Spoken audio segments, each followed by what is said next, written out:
Hojlund wins Premier League Player of the Month. Manchester United very close to getting the Jason Wilcox deal done, but there could be some delays and issues in the Dan Ashworth deal. There's a few little problems there. But before we get into that news, we will get into the transfer news, a few interesting updates on who we want in and out. But before we get into that, I want to talk about something else. I want to talk about Manchester United's financial situation and why it's so important that Jim Ratcliffe takes on the advice of Ralph Rangnick. Jim Ratcliffe gets Manchester United back. So let's dive into this. Came out yesterday. This is the most valuable football clubs. Manchester United are ranked second as the second most valuable football club, despite basically being poor for the last 11 years. Now, I want to just remind you guys something. Man United is such a big club that even when we're bad, it generates mass amounts of revenue. And we're in a period of football where FFP is becoming more important than ever. And if you generate the most revenue, you will get the most to spend. The problem with Manchester United is they don't spend that revenue. They generate sensibly, and then they make themselves worse, and then they're going to generate less. Had Manchester United won the treble last season, had Manchester United won as much as Manchester City had won in the last 11 years, I guarantee we'd be worth over 10 billion. I guarantee you that. I guarantee we'd be worth more than Real Madrid because you've got to think size. Real Madrid is sort of the biggest club in terms of success, but in terms of size, in terms of following, Manchester United are the biggest club in the world. They're the most valuable club. They'd be the most valuable club in the world. And you might be saying, Alice, why is this important? Why is this important? Get into the news. But why is this important? Because Man United have been run badly. They've put commercial success over performance success for too long.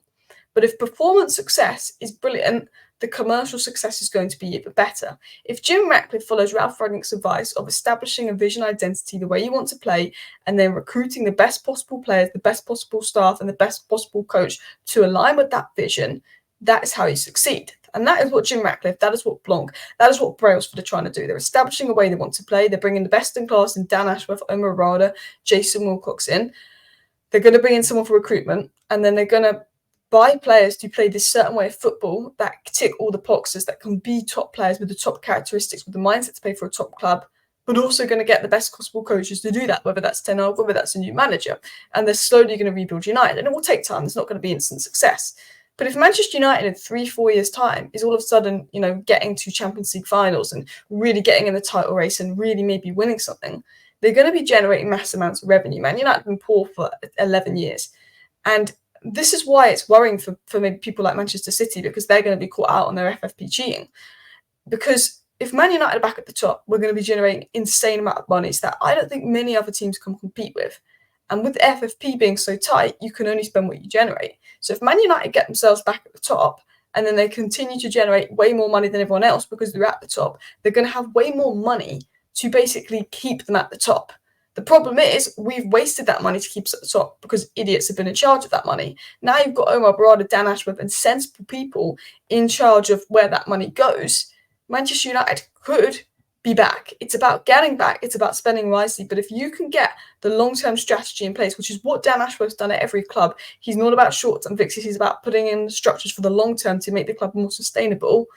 Then we could be in a very, very good position. And that is our advantage over City and Liverpool. But we need to get back there first. And to do that, we need to follow Ralph Rangnick's advice, and it's going to take time. But it does show you how big we are. Now, I want to get into the news. I want to get into transfer plan because we've been talking about spending money wisely. And then I do want to get into the news on Jason Wilcox, Dan Ashworth, Hojlund being player of the month, and a few things that Onana has said.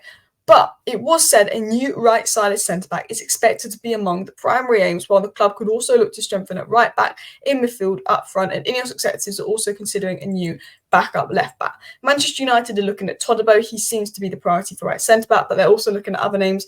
Gahey, Tapsoba has also been linked. They're a massive fan of Braithwaite, who can play left centre-back and right centre-back. I think Todibo and Braithwaite are the two names to look at the most. We do know they like Antonio Silva, but that's massively going to depend on price. They're definitely ones to look out for. In terms of right-back, there's no one that we've been reliably linked to. We were linked to Frimpong a lot last year, but he's now seen more as a right winger, right wing back, and I think, don't know if we want to go quite that attacking for a right back yet. There's really not much going on in the right back market. In terms of midfield, we've been linked to Amadou Onana, Hojlund of Sporting, and of course Fofana of Monaco. Those have been the three midfielders we're linked to the most. All players that can play as a 6, can play as an 8, are physical hybrid players. There's also been a few links to Mats Wiefer. We've not really been linked to Supermende.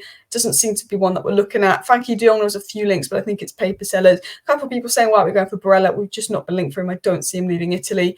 In terms of up front, we've been linked to Tell, but I think he'll stay at Bayern Munich. Such a baller, would love him though. We've been linked to Xerxes of Bulgarna, definitely want to keep an eye on, and of course Benjamin Sesko, who apparently Xerxes and Benjamin Sesko both have release clauses for £35 and £42 million. Don't know the reliability in that, but they might be looking at that. The big question mark is, do United go for an experienced striker because Hojlund's young, or do United go for a young striker? Man United almost see Hojlund as now being the main striker at the club, and they want someone that's not going to be too expensive, not going to be more than 30-40 million, that can be back up to Hojlund but also be good enough to rely on. Like Manchester City, I guess, have Julian Alvarez as a Haaland backup, but Julian Alvarez can also play with Haaland. I think Man United will be looking at someone that is a Hojlund backup but could also play with Hojlund. In terms of left back, we've not really been linked to any left backs. I think Luke Shaw's brilliant, and I think Malacia is a good player that's been injured all season, but I think with that unreliability this season, I understand why you not want a left back. The question mark is, do they go for a left back like an Anthony Robinson of Fulham, that's a decent left back that can do a job, or do they go all out for an Alphonso Davies type left back, who I think is going to Real Madrid? I'm not sure what's going on with the left back front. Again, I think that depends on if we sell one of Malacia or Shaw, which could happen with the injury records. In terms of Manchester United's transfer policy, they said it would be dependent on departures, with INEOS keen to reduce the club's wage bill, which makes the futures of Varane and Casemiro uncertain. The latter has interest from Saudi Arabia. If there's interest in Casemiro from Saudi Arabia and we're going to get money for Casemiro, I don't mind selling Casemiro and letting him go, as long as we've got a good replacement in mind, because I think he has been a bit disappointing this season. But he's not on my priority players to sell. I'd rather get Eriksen and McTominay out first. In terms of Rafael Varane, I would just generally keep him on the wage books for another year, because I just think he is that good. To lose Varane on a free, I think for me is a massive miss. I think, yes, he's on ridiculously high wages, but he's just that good. You know, I don't like him on that high wages, but Lindelof needs to go first. Maguire needs to go. Varane has barely been injured this season. He's been our best centre-back, basically. Arguably, he's been up there with Delo as our best player when he's played. I think we'd be silly to let go of Varane. I understand the Casemiro, especially if we're going to get money for Saudi, but to let Varane go for free, I know he's on high wages, and I know I'm saying get everyone off the wage bill. We need to lower the wage bill. It sounds hypocritical of me, but I just think that he's too good to really take that kind of risk on. In terms of other news coming out and about, it was said that Dan Ashworth's 1-year period of gardening leave is more realistic. If that was the case, Ashworth missed the summer window and January 2025 one, and there's a feeling that Man United might try and negotiate Dan Ashworth's gardening leave down to 1 year with Newcastle instead of 2.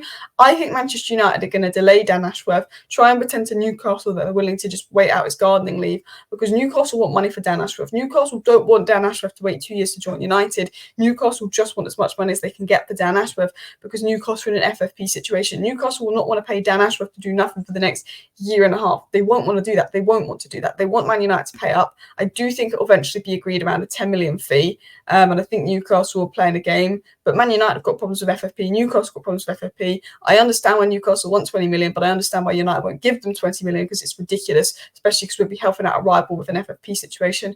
Do you think that this will be dragged on and eventually Newcastle will get a bit worried? Man United will be saying they're not lowering it, and then they'll probably agree something for 10 million. I think it'll be dragged on. I do think he'll be here by the summer, but if he's not, it's a bit of a concern, but I understand not wanting to pay 20 million. In terms of other news, it was said that Manchester United's pursuit of Jason Wilcox is moving. If you don't know who Jason Wilcox is, he was obviously recommended by Omar Barada. He's worked at the Manchester City Academy as a director. He helped with the development of Phil Foden, Cole Palmer, Labia, Dilap, even Sancho. He's helped with a lot of development. He's helped do recruitment for the academy, and then he got a director of football role at Southampton, which he's done a very good job there, very good at spotting youth talents, very good with the academy, and I think he would come in a technical director role, working with Ashworth, working with the academy, but also doing some sporting director type stuff. And then we also know that United are looking at Julian Ward and Dougie Freedman as people to come in for recruitment. But I wanted to big up Rasmus Hojlund in today's video, Premier League Player of the Month. If you know me, you know I love Rasmus Hojlund. I think he's deserving of this. Arsenal fans are saying Saka's robbed, Saka's robbed, Saka's robbed.